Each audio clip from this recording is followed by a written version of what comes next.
Hello. आज हम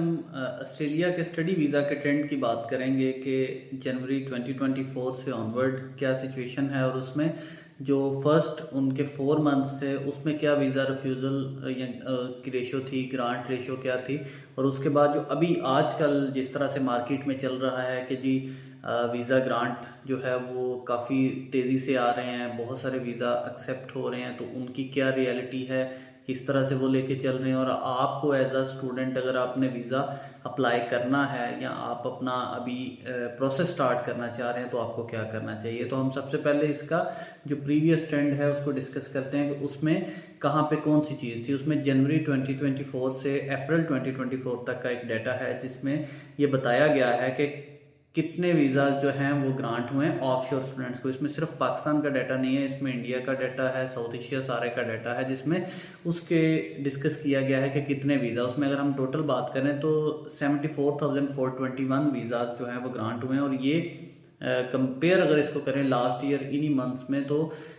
ये कम है, उससे काफ़ी सारे कम हैं। दैट टाइम कोई 1 लाख से ज़्यादा वीज़ा ग्रांट हुए थे। अब अगर आप इसकी थोड़ी सी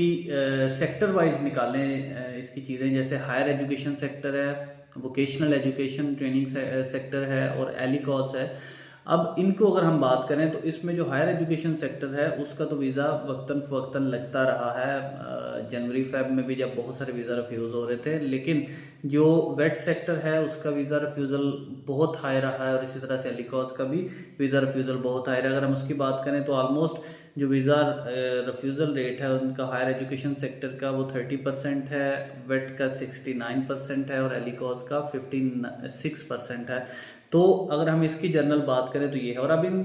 रिफ्यूज़ल की अगर हम रीज़न्स को बात करें तो अगर उसको कंपैरेटिवली देखें तो इमिग्रेशन न्यूज़ जो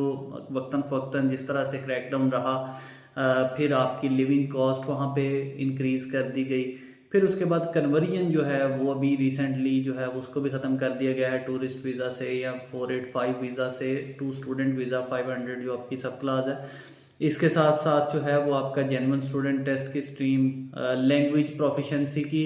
जो रिक्वायरमेंट है उसको इंक्रीज़ कर दिएगा, और अब इंटरनेशनल स्टूडेंट पे कैप भी 2025 में स्टार्ट कर देंगे। तो ये बेसिकली सारी पॉलिसीज़ हैं जिनकी वजह से चला है। लेकिन एक चीज़ इसके साथ साथ जहन में रखना बड़ा ज़रूरी है कि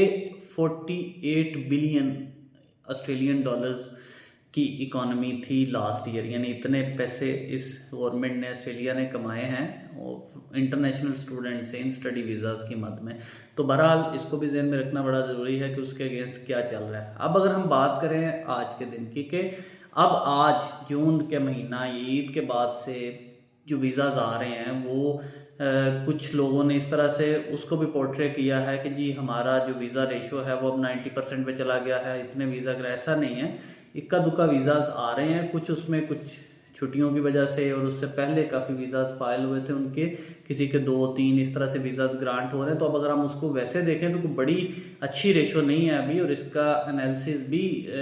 जुलाई में आ जाएगा कि क्या वीज़ा रेशो है, कितने रिफ्यूज़ हुए हैं। लेकिन फिर भी हौसला अफजा इसलिए है कि नॉर्मली जो पीक टाइम था या पीक टाइम इसका था वो गुजर गया है, जिसको स्टडी वीज़ा पे बहुत ज़्यादा रिफ्यूज़ल लगा है। तो अब उस तरह का तो नहीं लगेगा, लेकिन फिर भी अगर आपकी प्रोफाइल अच्छी है, लैंग्वेज रिक्वायरमेंट्स को मीट कर रहे हैं, तो फिर आपको